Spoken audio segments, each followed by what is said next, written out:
Hello everyone, welcome back to our channel NEET Atomics, and this is Vamsi. Yes guys, we'll be starting today with our NEET 2024 Blitz Batch, and the first chapter in your zoology which I'll be taking up is your body fluids and circulation. As you all know, I'm a first year MBBS student here at Sri Balaji Medical College, Renigunta. So let us start the video without any further ado. We'll be discussing this chapter and the following headings which are given as it is in your NCRT. We'll be discussing about the composition of blood, we'll be discussing about blood grouping, we'll be discussing about coagulation, and these all come under body fluids, guys.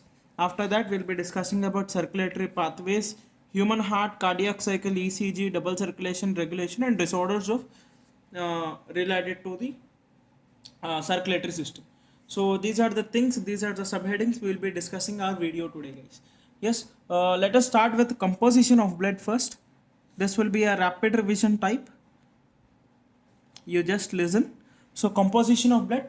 Blood is formed by plasma and formed elements. Plasma is 55%. Formed elements are 45%. Yes, in this 55% of the plasma, 90% is water, guys.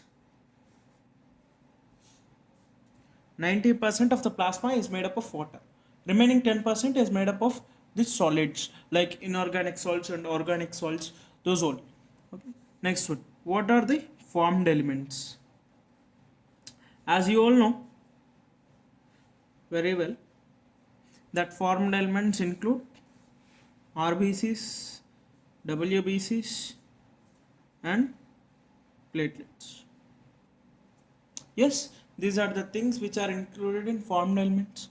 RBCs are erythrocytes, WBCs are leukocytes, and platelets are thrombocytes. Now, RBCs are biconcave in shape, WBCs are irregular, they are amoeboid, they have, some have phagocytic functions, they have amoeboid type of movements. Platelets also same, they are small. Actually, usually platelets, when you are examining platelets, you'll be finding them as small dots. Okay, these are the three major groups which are present, and RBC acts as an oxygen carrier due to the presence of hemoglobin.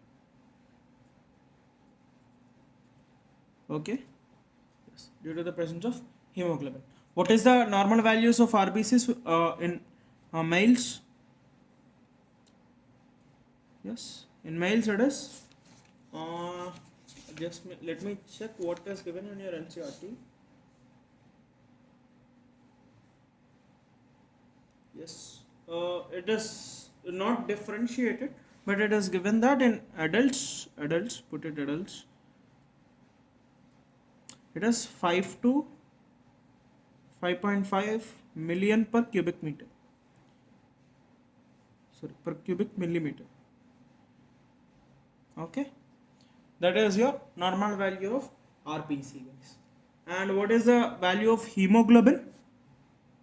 It is 12 to 16 grams. 12 to 16 grams of hemoglobin in every 100 ml of blood. Okay, per 100 ml of blood. That is your normal value of hemoglobin. That is your normal value of RBC. And coming into WBC, we have different types of various types of WBCs, guys. The normal value of usually WBCs are ranging from 4,000 to 11,000 cells per cubic meter. Okay, 4,000 to 11,000 cells per cubic millimeter. But the thing is, in NCRT they have only written about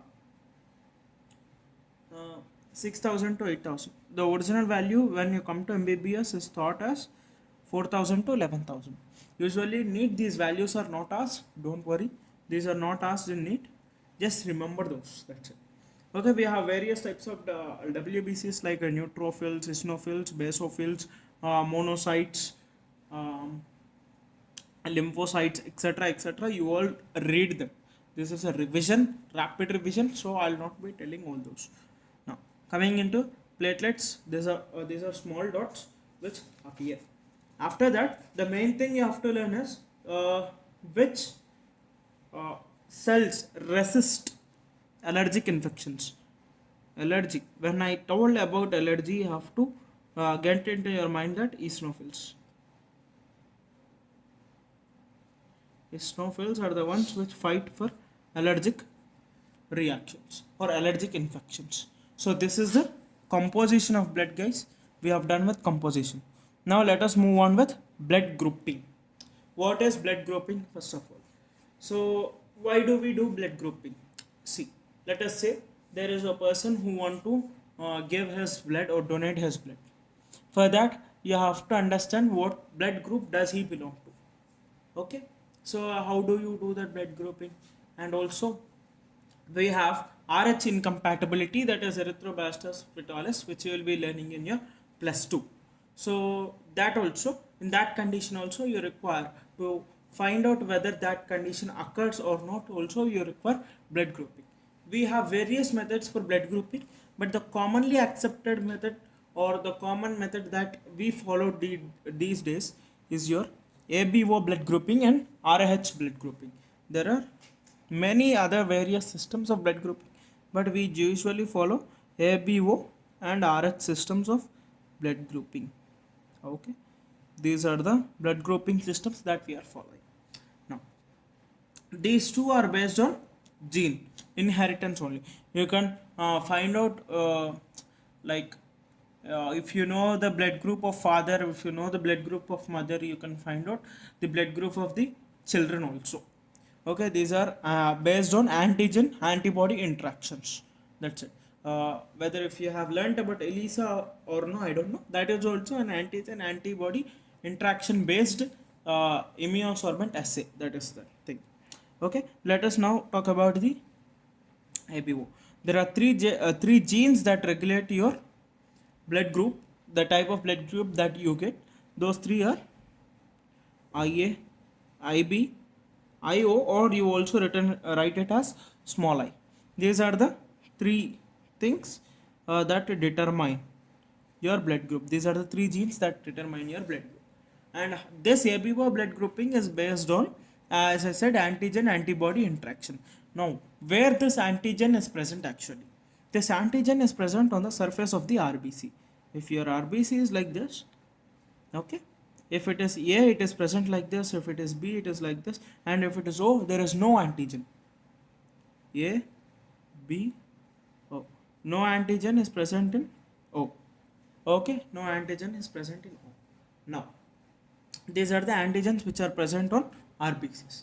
Now, coming into the plasma, what happens in the plasma is whichever antigen is present on the surface of the RBC, the opposite antibody is present, because see, if it is A antigen which is present on the RBC, and if it is A antibody also which is present in plasma, agglutination occurs, clumping occurs, clot formation takes place here.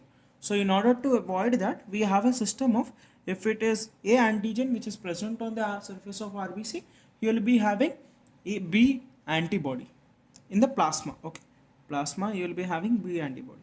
If it is B antigen on the surface of RBC, you will be having A antibody in the plasma. But coming into O, there are no antigens present on the surface of the RBC. So therefore, you will be having A and B, both the antibodies in the plasma. Based on the interaction of these only, we will be finding out which blood group does it result in. Okay, that the person is having. So we have these three genes which regulate these antibodies. Okay, these genes are hereditary, inherited. They are inherited from parents to offsprings. Based on the blood group of the father, based on the blood group of the mother, you can determine the blood group of the children also. So now, IA, IB, IO, or small I. These are the blood groups. Now let us see.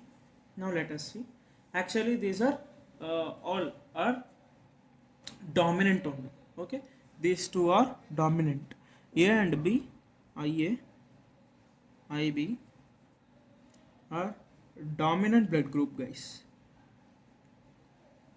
Sorry, blood genes actually. Blood genes. IA and IB are dominant blood genes. IO is recessive. So what is the code for recessive genes? Recessive genes only appear themselves or only express themselves in the homozygous condition. Okay, they can only express in the homozygous condition. Okay, they can only express them in the homozygous condition, not in the heterozygous condition. What is heterozygous condition? Two different genes present in thing, or two same genes if they are present, that is called as homozygous condition. Now let us see the probable bed groups based on these three genes. So I'll be writing here IA, IB, IO, as I said. If it is IA, it will be resulting in which one? It will be resulting in A bed group, that is homozygous A bed group. If it is IA, IO also, it will be resulting in A bed group, but that is heterozygous condition. Here I am discussing homozygous conditions. Here I am discussing heterozygous conditions. Now if it is IA, IB, what results? B blood group. IB, IO, B bed group. Now here, coming here, it should be IO only.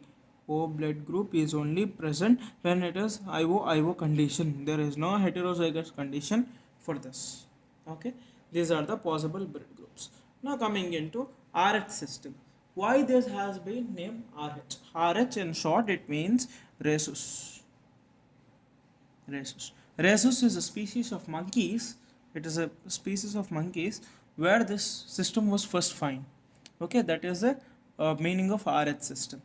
Okay, now take am I clear about this? Okay, now what is this rhesus system? After knowing your blood group, whether it is A, B, or O, you will be given as positive or negative. Am I right? This positive or negative is indicated by this RH system. Okay, if it is, this is actually tested by anti-sera D. Okay, anti-sera D in laboratory. When you come to MBBS, you will be knowing with that.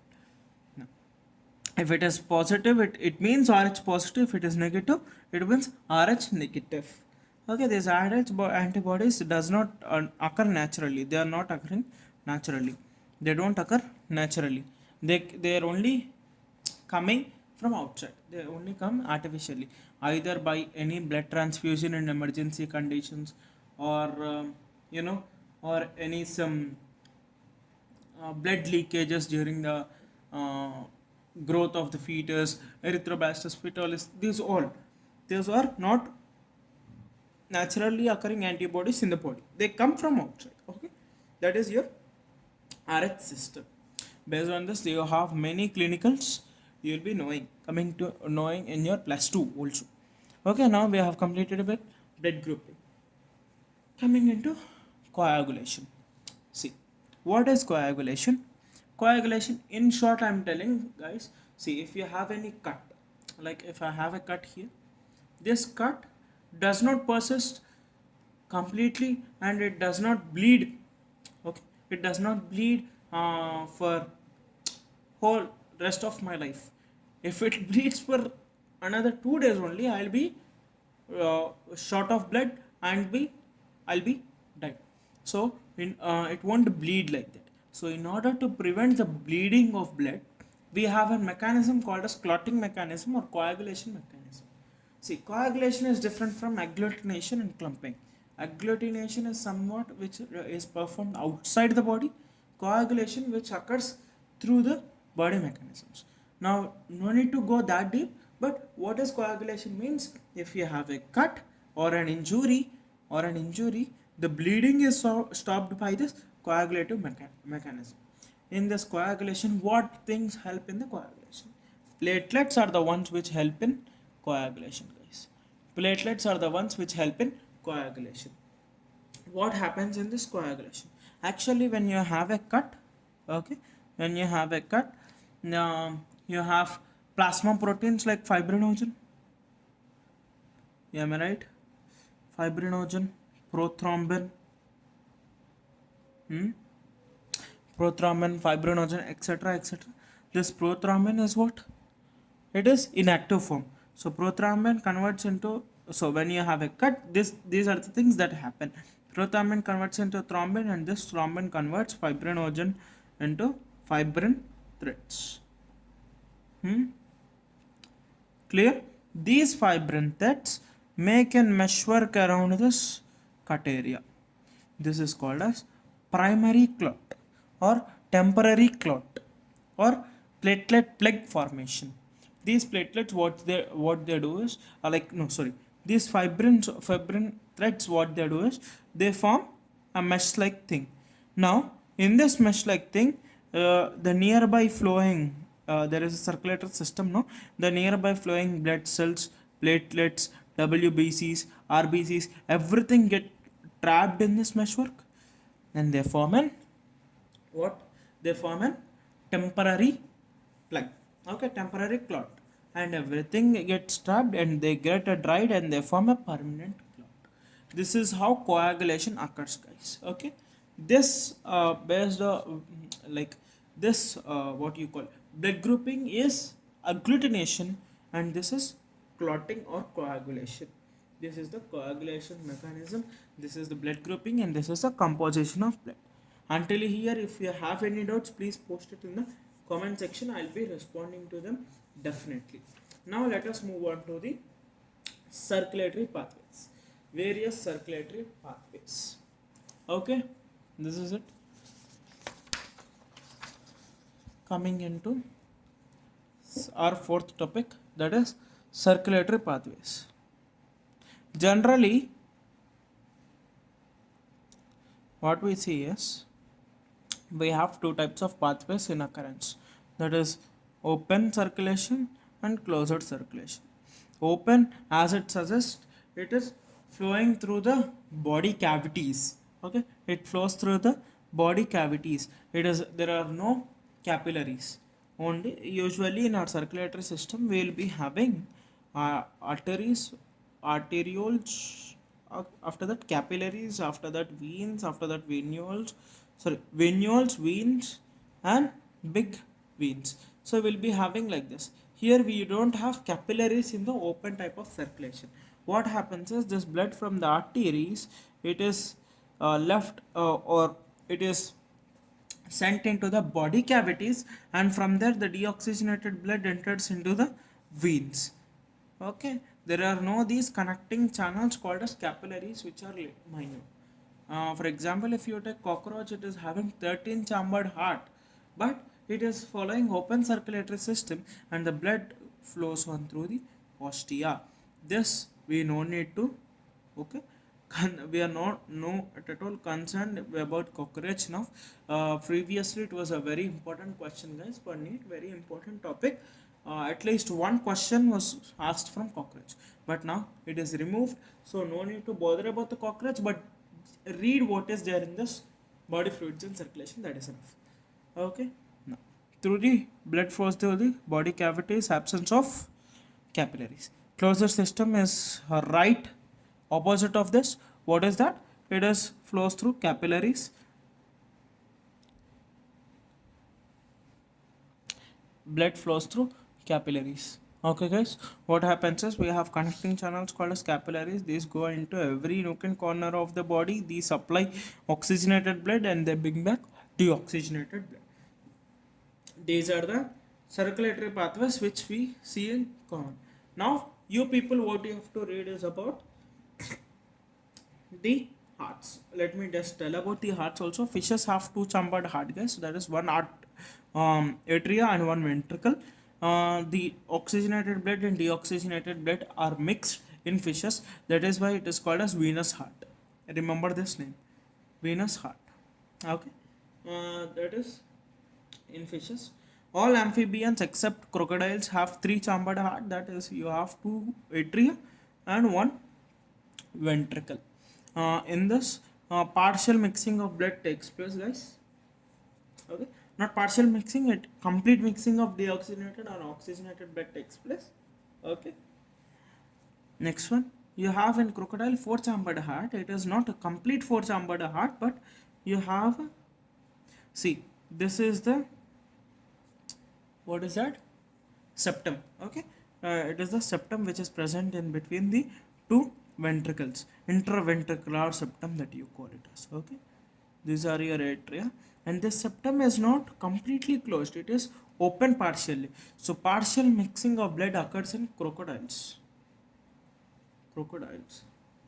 Okay, partial mixing of blood occurs, and all mammals possess a complete four chambered heart. This space is also filled up in mammals. Okay guys, that is the thing. Now we have special respiratory organs. Okay, all those will be discussing in double circulation, guys. A few chapters, a few minutes forward, after few minutes. So we have completed about the circulatory pathways also. Now comes the main topic. Now comes the main hero, that is your human heart. Okay, let us discuss about the human heart. What are the structures that you see in human heart? First of all, where is this human heart located? Let me show you where is this human heart located exactly. Yes, in your MBBS book. Okay guys, let me show you in this book where is this human heart located. A minute guys, I'll be bringing this here, just watch it. Okay, so see, this is your position of human heart. Where is this present? It is present between the two lungs. These are your two lungs which are present. These cut sections, these sections which you see here, these are your ribs. Okay guys, don't get fear of all these structures. All these structures are not required for you enough, but because for your understanding I'm showing you this diagram. See, it is located securely in the rib cage. These are your ribs, these are your ribs.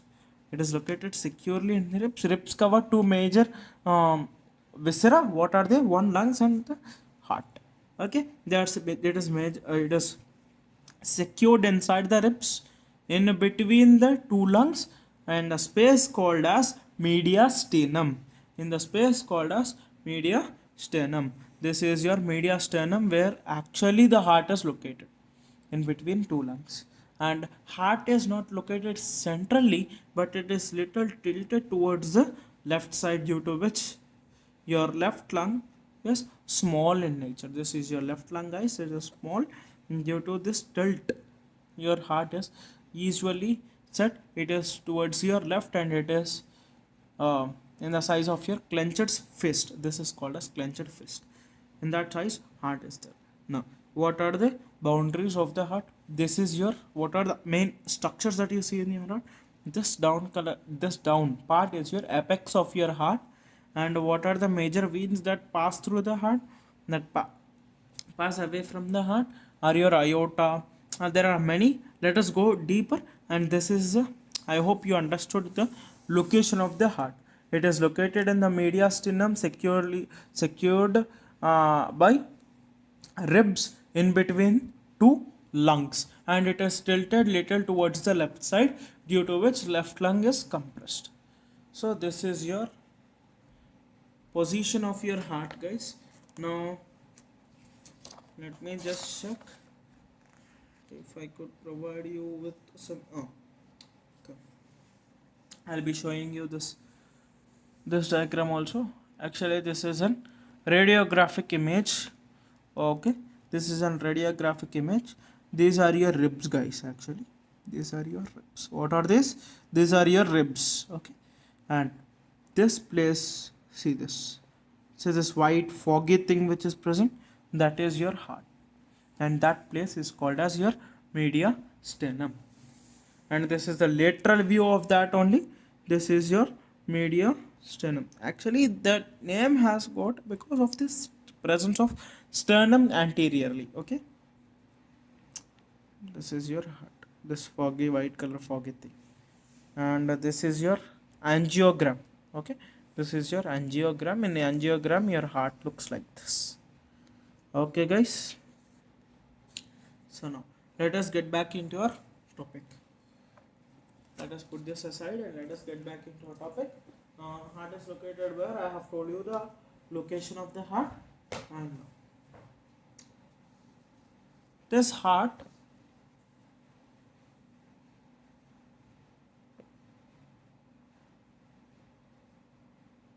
I mean, guys, I'm just yes.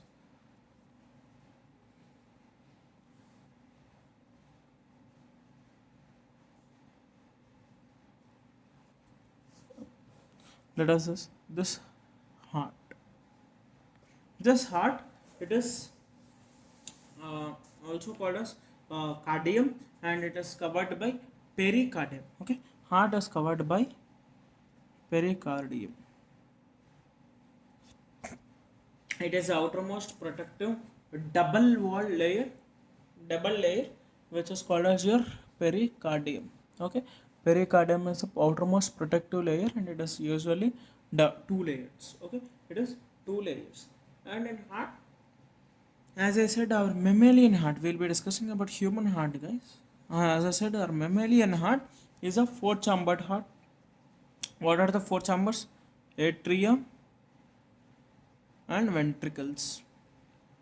Don't confuse here. Some books also write it as auricles. Okay, some books write it as also called auricles. Auricles. Auricles. Some books write it also like that. Atrium, auricles, auricle. All these are one and the same. But for ventricles, you don't have those many names. Remember ventricles. Atria are your upper chambers, and ventricles are your lower chambers. Okay, lower and upper chambers. In upper and lower also we have right and left chambers. Okay, so those are your atria and ventricles. In between these you have inter chambers. You have septa. Okay, muscular septa. These all four chambers are separated by muscular septa. Okay, muscular septa. The septa which is present between two atrium is called as interatrial or interauricular septa.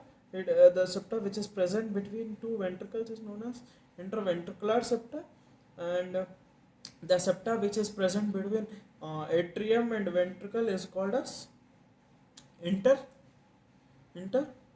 atrioventricular septa. Okay, these are the septas which are present. Okay, they are separated by septas, and this prevents the mixing of deoxygenated blood. Clear? This is usually the septa are muscular septa, and they are made up of fibrous tissue. They are also fibrous tissue. Now, what happens is these septa have valves. Okay, valves of the heart. Anywhere you see this word valves, what they do is they prevent the black flow of blood. Or anywhere in your day-to-day uses also, they allow flow of blood only in one direction. Valves allow flow of blood in only one direction. They don't allow in the backward direction. Okay, those are valves. They are also present in heart. They are present in veins, etc. Anywhere you come across this word called as valves, they prevent the backflow or only allow the flow in unidirection. It is unidirectional flow. Usually these valves are present in the atrioventricular septa. Atrioventricular septa means that these valves are present between the atrium and ventricle. In the heart there are two in number.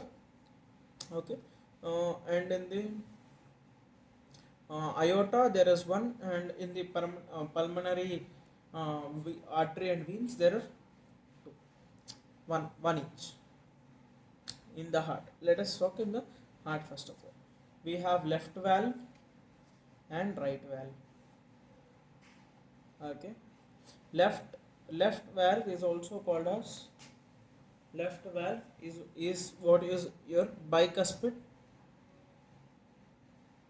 Left valve is your bicuspid, and right valve is your tricuspid.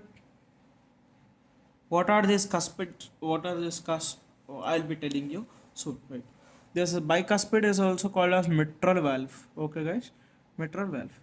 Actually, these cusps are nothing but they are fibers like thread. They'll be like threads. The group of threads, aggregation of threads. I'll be showing you those cusps. Wait, give me a minute. Just give me a minute, guys. I'll be showing you in this book.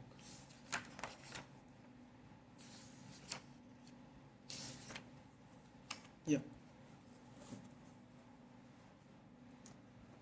See, this is the view of your right side of your heart, guys. See, these are your cusps. Got it? These are your cusps. What are these? These are your cusps. This. This. You have three cusps, right? So it is called as tricuspid valve.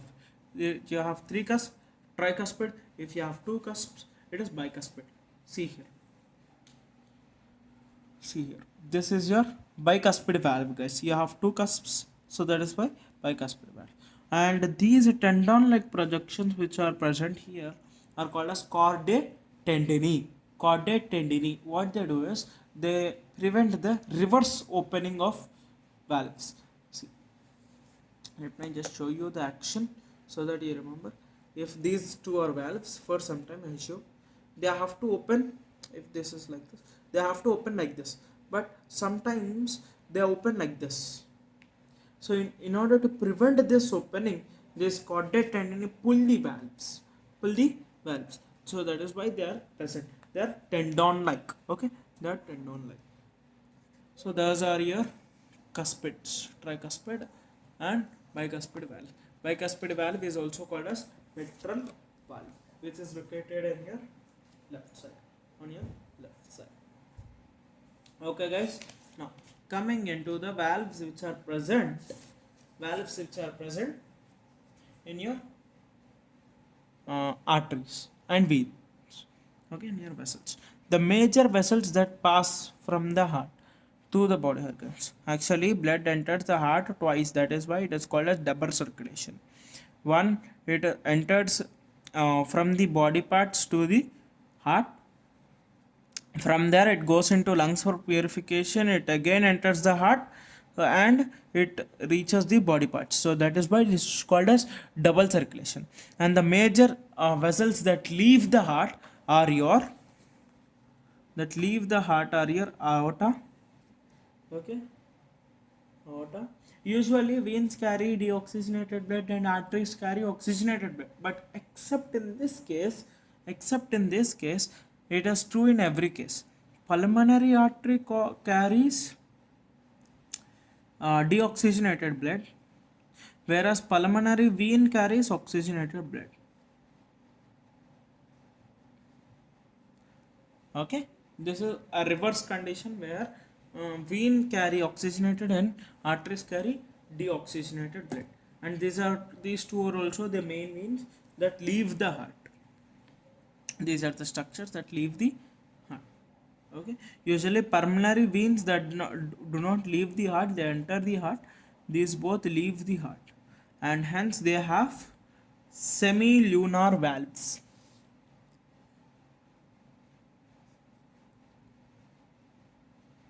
Why they are called as semilunar valves? Because of their shape, they are present like this. These are your semilunar valves, which are present in the aorta and pulmonary artery. These two structures leave the heart. Okay, aorta carries oxygenated blood to the body parts, and pulmonary artery carries deoxygenated blood for its purification to the lungs. Okay, they have semilunar valves. Okay, guys, this is the structure of human heart. Okay, if I have the photo or picture of those also, let me try to show you. Usually in the big textbooks, we'll be finding that.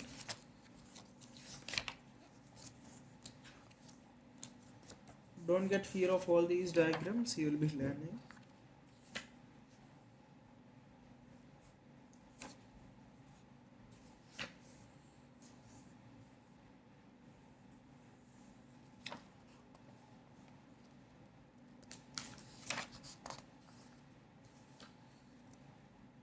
Huh.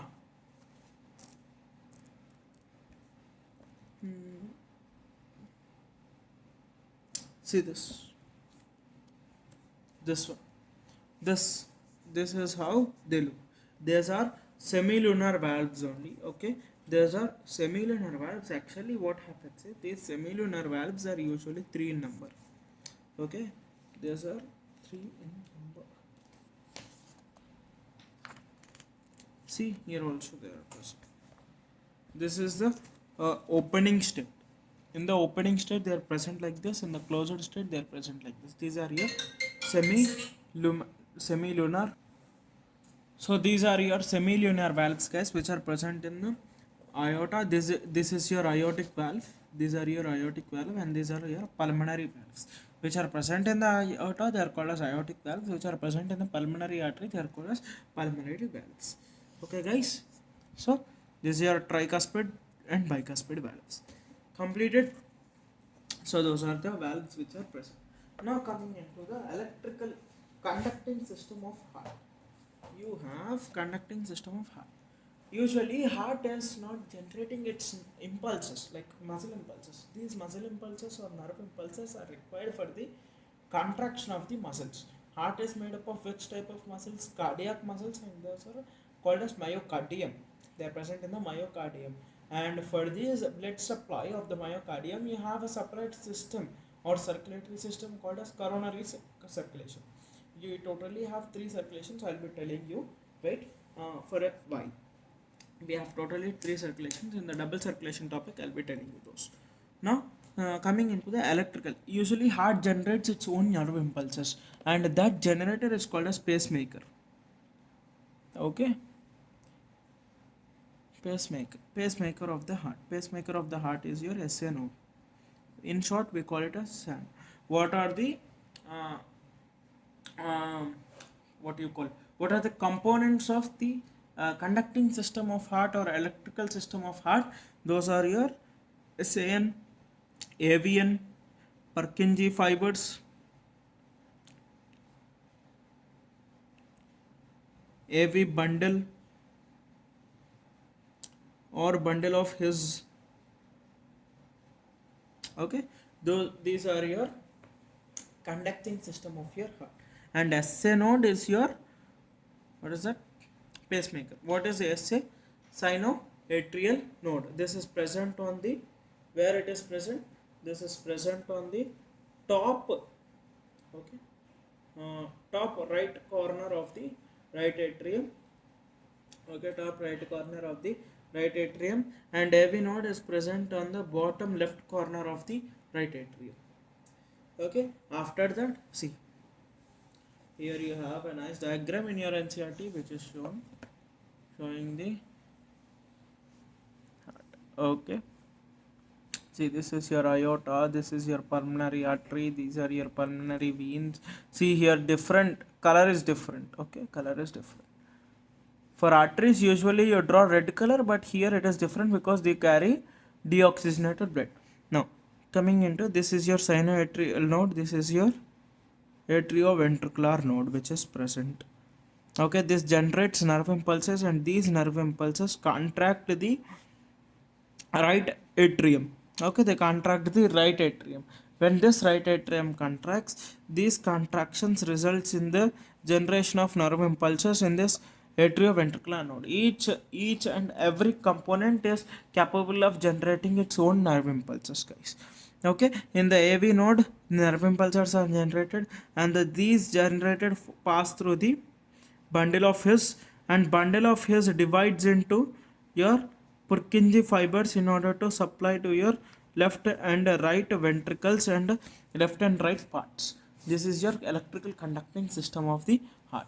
Now coming into double circulation. Okay, we have completed with the heart. Okay, beats and everything you just read it on your own. About cardiac cycle also you have to only read it. Now I will be talking about the ECG, guys. Okay, first of all, let me guess this paper. We have completed about the human heart. About cardiac cycle, you read it, guys, please. We'll be now completing with the ECG. Okay, ECG.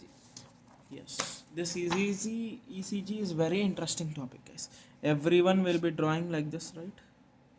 Yeah, this lines itself include ECG. Actually, if they are put in proper manner, they are include they you know what I call them. They indicate ECG if they are included in a right manner. Whenever you want to draw an ECG, don't draw this like this, because if you draw this like this, no, the patient will die.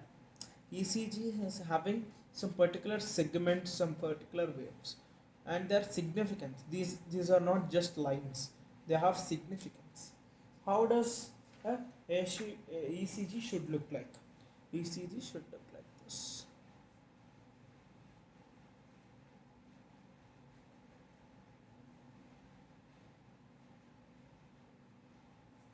This is your ECG. This is your P wave. This is your Q wave. P, Q, R, S, and T. These are your respective waves of ECG. Okay, T wave should be more than P wave. Okay, this should be more than P wave. And R wave, R thing is your peak, highest. It is the highest. Okay, P, Q, R, S, and T. These are your segments. This is your PQ segment, this is your QR segment, this is your RS segment, this is your ST segment, etc. Okay, those are your segment. This P wave, which is present, it indicates the depolarization or excitation of the atria. Okay, this indicates the excitation of the atria, whereas this QRS complex, it indicates the excitation of the ventricle. Okay, ventricle. And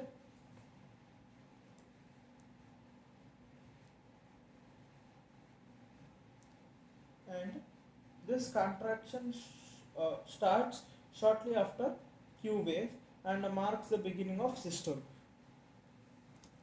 This contraction, actually contraction means systole and relaxation means diastole. Relaxation means diastole. This starting of Q wave, it represents the contraction of ventricles, and this includes the systole. This completes the systole here. Oh, sorry. This starts the systole here. Okay, this includes the contraction of atrium. This includes this QRS complex includes the contraction of ventricles, and systole begins here. Okay, systole begins here, and the T wave includes the uh, like repolarization or relaxation of the ventricles, and the end of T wave includes the end of systole, that is the beginning of diastole. Sorry, that is the beginning of diastole. Any abnormalities in the conducting system or in the generation system of heart, it will be seen in your ECG. Okay guys, that is about the ECG. Now coming into double circulation and vessels. Usually blood vessels, okay, let me explain it here. Usually blood vessels are made up of three layers: tunica externa or tunica adventitia, tunica media, okay, tunica media, and tunica intima, and this is your lumen. Tunica intima, tunica media, tunica externa or adventitia. Okay, intima is also called as interna. Also, you can call it as intima is made up of squamous or endothelial cells. A media is made up of anywhere if you find a medial layer, it is made up of muscles only, guys. You go to uterus, you go to heart, you go to vessels, anywhere middle layer is made up of muscles. Okay, it is made up of cardiac muscles. Sorry, it is made of smooth muscles, and this outer layer is usually connective tissue. Anywhere it is connective tissue. Anywhere it is connective tissue. If it wants extra protection, it is a fibrous connective tissue. Okay, fibrous connective tissue. That is about your vessels. Now coming into the double circulation. As I said, there are usually three circulations that happen in the heart. One, it is your pulmonary circulation. Next one is your uh, systemic circulation. Let me just confirm with the name. Yeah, systemic circulation. Next one is your coronary. Coronary circulation provides blood to the heart muscles. It provides blood to the body parts. It provides blood to the lungs. And now what happens is, if these are your lungs, see, these are your lungs, these are your body parts, and this is your heart. This heart, let me just draw it bigger. Okay, this is what your right atrium, right ventricle, left atrium, left ventricle. Okay, now this is your pulmonary, sorry, this is vena cava, inferior and superior vena cava come into artery. After that they travel into ventricle, and after that from ventricle they move into here, where, to the lungs through the pulmonary artery, and from left ventricle the aorta enters into the body parts, and from lungs to the, this is your pulmonary vein, this is your pulmonary artery. Now let me explain you. This is your lungs, this is your heart, this is your body parts. Okay, what happens here actually? See, you have four chambers of heart: right atrium, right ventricle, left atrium, left ventricle. These are your four chambers of heart. Am I right or wrong? No. This is your vena cava. Vena cava is the largest vein which brings blood from body parts. Okay, it brings blood from body parts, various body parts. It brings deoxygenated blood. You have two types of vena cava, two forms of vena cava. Instead of types, you can use forms. What is those? Inferior and superior. Inferior drains blood from the lower body, and superior drains blood from the upper body parts. Okay, that is your vena cava. And these both vena cava pour into right atrium. Okay, right atrium. Whenever the impulse is generated from SAN, this right atrium contracts. Actually, when it is receiving blood from the vena cava, it is in relaxed state. And in the relaxed state only, nearly 70% of the blood is transported into right ventricle. Now, remaining 30% of the blood is transported in the contracted state. In order to contract, SAN should generate an impulse. So, this generates impulses, and this right atrium contracts. When this right atrium contracts, what happens? These valves open. What are the valve which is present? Tricuspid valve. Tricuspid valve open. When this tricuspid valve opens, the blood flows into the right ventricle. Okay. When this right ventricle contracts, the semilunar valves open, and this tricuspid valve closes. This tricuspid valve closes, and this closure causes your lump sound. Actually, the thing what happens is, I'll be telling you a while. This produces lump sound, and whenever this reaches into the semilunar valves, oh sorry, it reaches into the uh, respected vessels. If it is oxygenated, it is aorta. If it is deoxygenated, it is pulmonary artery. These semilunar valves shut, and this sound causes your second heart sound, that is your dub. Okay. Now, coming into, this is the fate of deoxygenated blood. Now, coming into the fate of oxygenated blood, it is brought back to the heart from the through the pulmonary veins. Pulmonary veins. It is poured into the left atrium. The same thing happens. 70% in the relaxed state, it goes into left ventricle, and 30% in the contracted state, it goes into left ventricle forcefully, and this goes into the aorta. These all happen simultaneously. The closure of tricuspid and bicuspid causes lump sound, and the closure of both the semilunar, that is aortic valve, and your pulmonary valves uh, causes dub sound. They occur simultaneously, but for your understanding, we tell it in two different parts. And what is the third? This is the coronary circulation. It provides the heart muscles. So these are your circulations. As I said, heart has its own generation of nerve impulses, but nerve fibers are supplied to the heart in order to regulate its beat. Heartbeat is 72 beats per minute. Am I right? Hmm?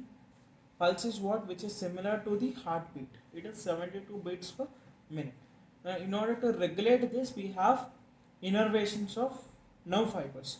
They are sympathetic and parasympathetic. How to remember which increases and which decreases? Usually what I put the code is means paranormal activities which are negative, so it decreases the heart rate, and sympathetic increases the heart rate. Okay, these both also occurs at a similar time.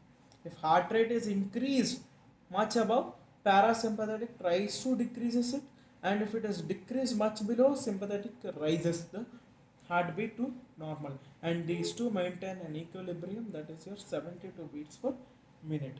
That is your regulation of heartbeat. Okay, you have another thing, that is your also, that is it. And these are the part of autonomic nervous system, and you'll be coming in to know that heart is innervated by vagus nerve, and this vagus nerve gives you sympathetic and parasympathetic innervations. Okay, this is it. And now coming into the disorders, you have blood pressure, high BP. What is the BP? It is 120 by 80 in normal patients, and now it has been changed to 130 by 90. 130 or 140 by 90, I hope 140 by 90. It has changed to this due to our living standards, it has changed it. So that is your BP, this is your systole pressure, this is your diastolic pressure. When systole occurs, there is a pressure created, and if you measure that pressure in the arteries, it is usually measured in the medial cubital vein. If you measure it, it will be 140, and if you measure the diastolic pressure, if it is also uh, you know relaxed, pressure is applied against the arterial walls, and that is called as BP. And if you measure that diastolic pressure, that is your 90. Okay, what are the disorders? High BP or hypertension, which is above the normal, above the normal. Actually, this has come to the 140 by 90 has come to a normal range now. This 140 by 90, which is present in this whole NCRT, has come to normal range now. Next, you have coronary artery disease or artery disease or atherosclerosis. Atherosclerosis or coronary artery disease or CAD.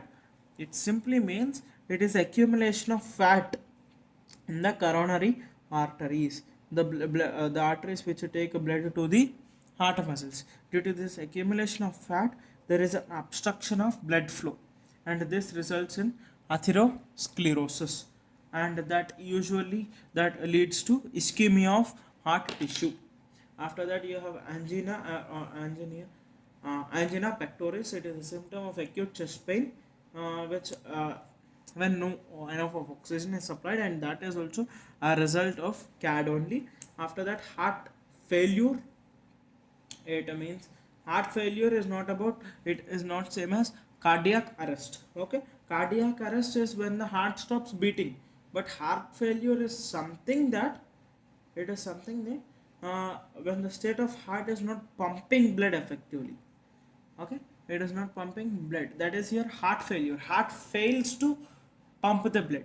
But coming into cardiac arrest or heart attack, it is not similar to these. Cardiac arrest means it is the stopping of heart. Okay, it is a stopping of heart.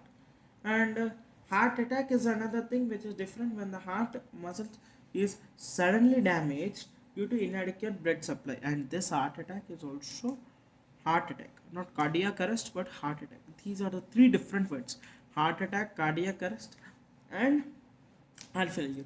Usually they'll be using it as a intermixed, or they'll be using in overlapped manner, but they both are these three are totally different. Okay, heart failure, heart attack, cardiac arrest, and heart failure. Heart failure is something that heart fails to pump the blood. Heart attack is something that due to the inadequate blood supply to the heart muscles, they stop suddenly working. And cardiac arrest means heart gets arrested. So that is a simple quick revision of your body fluids and circulation, guys, and whole this series will be like this only. 1 hour lectures we will be taking. 1 hour lectures are minimum, guys. So we thought of taking 30-minute lectures, but see, there is this much of lesson which I have to complete in 30 minutes. It is not at all possible, so it takes time. No problem, just listen patiently, and you have got something to study. You study, guys, because we cannot complete every single line in this classes. So we'll be discussing important topics. You have to study on your own. Okay, we'll be putting just we'll be lending you and helping hand. Using that hand you have to grow up. Okay, and thank you guys, this is Vamsi signing off, and I hope you'll be getting new videos in physics and chemistry also soon, uh, and botany also. Bye bye guys, have a great day ahead. Thank you.